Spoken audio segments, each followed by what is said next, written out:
Selamat petang, salam sejahtera. Terima kasih karena bersama dengan saya di Nazilin Unity Channel. Di tengah-tengah kemelut politik yang berlaku di Sabah, di dalam kemelut perebutan kuasa dan tumbang-menumbang berlaku di Sabah, ini ada satu kejutan berlaku di kawasan Semporna, di mana kawasan ini dikuasai oleh Safi Afdal, kerusi parlimen yang diduduki oleh Safi Afdal. Apa yang berlaku pasti mengejutkan Anda semua. Saya tidak mempunyai apa-apa spekulasi berkaitan dengan isu dan kes ini, namun ianya berlaku di kawasan Safi Afdal yang amat mengejutkan kita semua.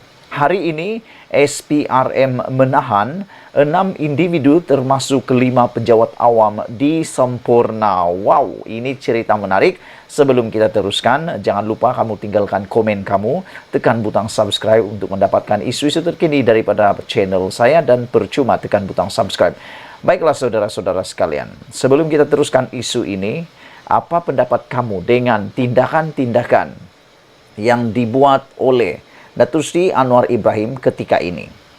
Sebagai Perdana Menteri, begitu banyak sekali pendedahan-pendedahan, kes-kes yang sedang dibuat, tangkapan dan penahanan. Selepas ini saya akan buat satu lagi konten dan ikuti terus dalam channel saya. Ada lagi yang ditahan oleh SPRM, kali ini bukan di Semporna, bukan di Sabah, tetapi satu tempat di Semenanjung Malaysia yang amat sinonim dengan orang-orang tertentu. Dan saudara-saudara sekalian, apa yang berlaku sebenarnya di Semporna ialah SPRM menahan 6 individu termasuk 5 pejabat awam yang bertugas di sebuah jabatan di sini, ditahan Suruhanjaya Pencegahan Rasuah Malaysia SPRM malam tadi. Namun saudara, kita tidak mempunyai maklumat lengkap di mana jabatan ini, tetapi yang menariknya ia berlaku di Semporna dan harap-harapnya janganlah berlaku di tempat-tempat yang selalu kita fikirkan. Menurut sumber, suspek termasuk seorang lelaki yang disaki sebagai orang tengah ditahan kerana dipercayai meminta wang rasuah kira-kira RM20,000 daripada seorang individu. Sogokan supaya tidak mengambil tindakan ke atas anaknya yang disyaki melakukan kesalahan menyimpan kira-kira 100 kotak minyak masak bersubsidi di Saki untuk diseludup ke negara luar. Saudara, rupa-rupanya kes ini berlaku akibat daripada penyeludupan minyak masak bersubsidi sebanyak 100 kotak. Rupa-rupanya inilah yang menyebabkan banyak bekalan minyak masak tidak cukup kepada kita. Ada orang yang menyeludup minyak yang murah daripada kita ini diseludup ke negara luar, apalagi kalau bukan antara Indonesia ataupun Filipina.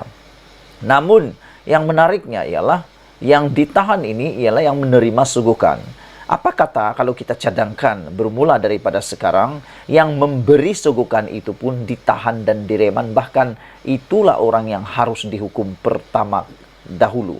Kerana tidak mungkin akan wujud permintaan kalau tiada penawaran. Yang menawarkannya itu ialah bapa kepada seorang lelaki yang disyaki memberikan wang sogokan ini. Suspek seorang lelaki disaki orang tengah, bukan bapa, dia adalah orang tengah. Betul lah, yang memberikan ini ialah seorang bapa supaya tidak mengambil tindakan ke atas anaknya yang disyaki melakukan kesalahan menyimpan kira-kira 100 kotak minyak masak bersubsidi yang disyaki untuk diseludup ke luar negara. Jadi saya cadangkan yang menerima pun disogok pula, dihukum, yang memberi lagi lah perlu dihukum. Sumber kita memberitahu suspek berusia antara 29 hingga 50 tahun. Mereka ditahan oleh pegawai SPRM selepas menerima sebahagian daripada wang rasuah itu, yaitu sebanyak kira-kira 5,000 daripada orang awam berkenan. Sementara itu, pengarah SPRM Sabah, Datuk S. Karuniati, ketika dihubungi mengesahkan tangkapan itu dan berkata, kes berkenaan akan disiasat bawah Seksyen 17 dalam kurungan E Akta SPRM 2009. Tambahnya, semua suspek akan dibawa ke Mahkamah Session Tawau di sini untuk proses permohonan reman pada hari bagi tujuan siasatan lanjut. Itulah dia saudara-saudara sekalian, kes-kes rasuah yang makin hangat, makin banyak tangkapan, dan makin banyak yang dilaporkan. Kita bersyukur karena kita mempunyai sistem perundangan yang masih kuat. Ikuti terus laporan selepas ini. 3 termasuk penguatkuasa direman kerana kes rasuah berkaitan pasport terbang. Sejak akhir-akhir ini, saudara-saudara, begitu banyak tangkapan, siasatan, kertas siasatan, bahkan pendedahan berkaitan dengan salah guna kuasa, penyalahgunaan kuasa, rasuah di dalam kalangan orang-orang yang sanggup melakukan rasuah ini. Ini semua gara-gara aktifnya SPRM membuat reman dan tangkapan. Adakah ini ada kaitan dengan begitu kuatnya Datuk Seri Anwar Ibrahim mahu memerangi rasuah? Saya secara pribadi saya pikir ini ada kaitan. Kerana siapa orang di atas menentukan bagaimana kerja orang di bawah. Apabila Anwar Ibrahim kata dia telah pun melaungkan perang rasuah habis-habisan, saya fikir inilah hasilnya. Saudara, seorang anggota penguatkuasa sebuah jabatan dan 2 individu awam ditahan reman mulai hari ini hingga 17 Januari ini bagi membantu siasatan kerana disyaki meminta serta menerima wang rasuah secara dalam talian dalam kes berkait kegiatan pasport terbang. Perintah reman itu dikeluarkan Magistrate Tuan Romi Ahmad Zaidi di Mahkamah Magistrate Sibu, Sarawak selepas menerima permohonan daripada Suruhanjaya Pencegahan Rasuah Malaysia SPRM pagi tadi.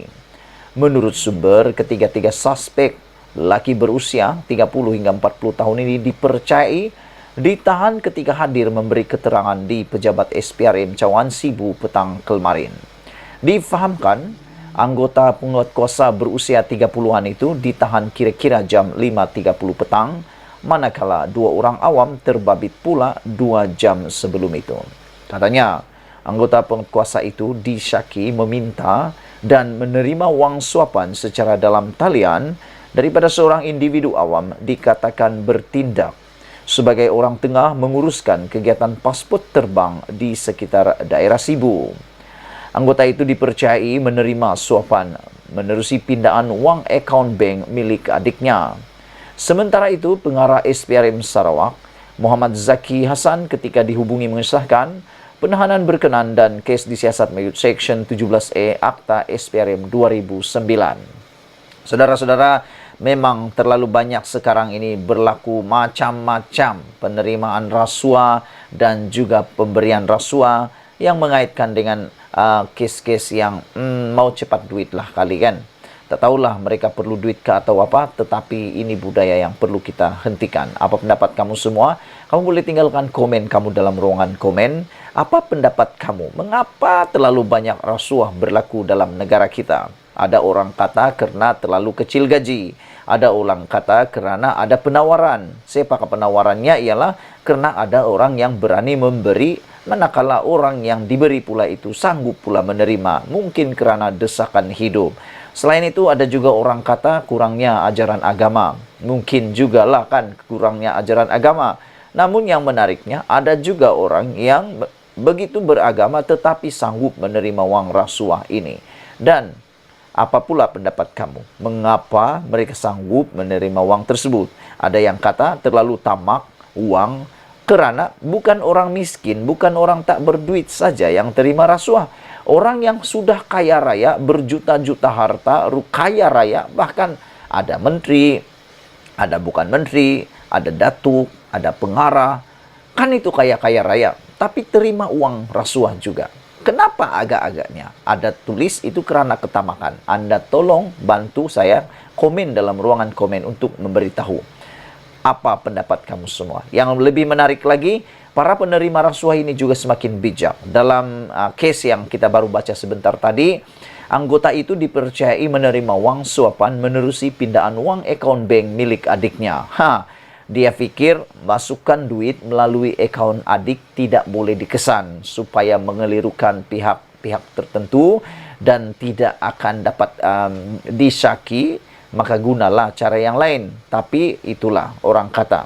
sepandai-pandai tupai melompat, akhirnya jatuh ke tanah juga. Dan ingat, yang jahat akhirnya juga ketahuan, yang baik pun akhirnya juga akan ketahuan. Terima kasih karena menonton channel ini. Ikuti terus ulasan selepas ini juga tentang tangkapan SPRM.